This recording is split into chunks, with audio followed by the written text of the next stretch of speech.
नमस्कार, आप देख रहे हैं 7 न्यूज उत्तर प्रदेश और मैं आपके साथ सना चौधरी। और आइए अब खबरों की तरफ बढ़ते हैं। गाजियाबाद में कोर्ट मैरिज को लेकर लागू हुआ नया नियम परिवार की मौजूदगी में वीडियो सबूत होगा अब अनिवार्य।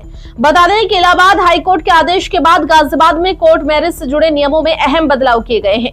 अब शादी की वैधता को सुनिश्चित करने के लिए कुछ नए प्रावधान लागू किए गए हैं। गाजियाबाद के एआईजी पुष्पेंद्र कुमार ने बताया कि अब हर कोर्ट मैरिज में परिवार की मौजूदगी अनिवार्य होगी। इसके साथ ही जो भी व्यक्ति शादी संपन्न करा रहा है, चाहे वह पंडित हो, पादरी हो या इमाम हो, उन्हें कोर्ट में गवाही के लिए पेश होना पड़ेगा। इतना ही नहीं, शादी के समय का पूरा कार्यक्रम वीडियो रिकॉर्डिंग सहित पेन ड्राइव में मजिस्ट्रेट को सौंपना अनिवार्य कर दिया गया है। इस व्यवस्था का मुख्य उद्देश्य फर्जी शादियों पर रोक लगाना और पीड़ितों को न्याय दिलाना है। एआईजी के अनुसार इस नियम के लागू होने से पहले गाजियाबाद में फर्जी शादी के 5 मामले सामने आ चुके हैं, जिनमें धोखाधड़ी और पहचान छुपाने जैसे गंभीर शिकायतें थी।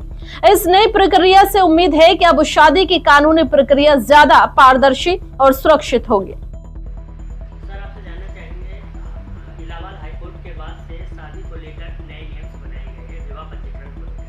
किस तरह के नए नियम तो किस तरह से इसको लागू किया जाए?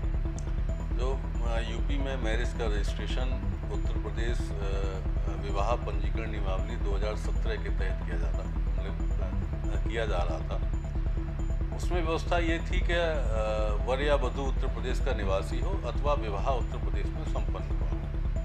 तो उसी के आधार पर रजिस्ट्रेशन यहाँ किए जा रहे थे। बीच में माननीय उच्च न्यायालय के समक्ष कई रिट याचिकाएँ पहुँची, जिसमें एक शनिदेव की पहुँची। उस रिट याचिका में 12 मई 2025 को माननीय उच्च न्यायालय ने ये डायरेक्शंस जारी किए हैं कि मैरिज रूल्स में चेंज किया जाए विदिन 6 मंथ, और जब तक चेंज नहीं होते हैं तब तक कोर्ट ने खुद डायरेक्शन जारी किए हैं इन नियमों के आधार पर जो है आगे से मैरिज का रजिस्ट्रेशन किया जाए।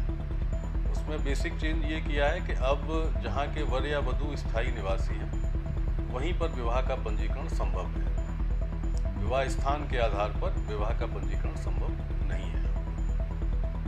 सर, इसके अलावा गवाहों के तौर पर क्या नए निर्देश हैं? गवाहों के तौर पर कि जिस शादी के रजिस्ट्रेशन के समय परिवार का कोई व्यक्ति उपस्थित नहीं रहेगा, उस शादी के रजिस्ट्रेशन के समय जिस व्यक्ति द्वारा विवाह संपन्न कराया गया है, जिस धार्मिक व्यक्ति द्वारा, उस व्यक्ति को एक शपथ पत्र देना होगा और शपथ पत्र के साथ साथ कार्यालय में उपस्थित होना होगा विवाह के पंजीकरण के समय। और विवाह संस्कार जब कराया गया है, उसकी एक वीडियोग्राफी बना के एक पेन ड्राइव में उसको उपनिबंधक कार्यालय में जमा करानी।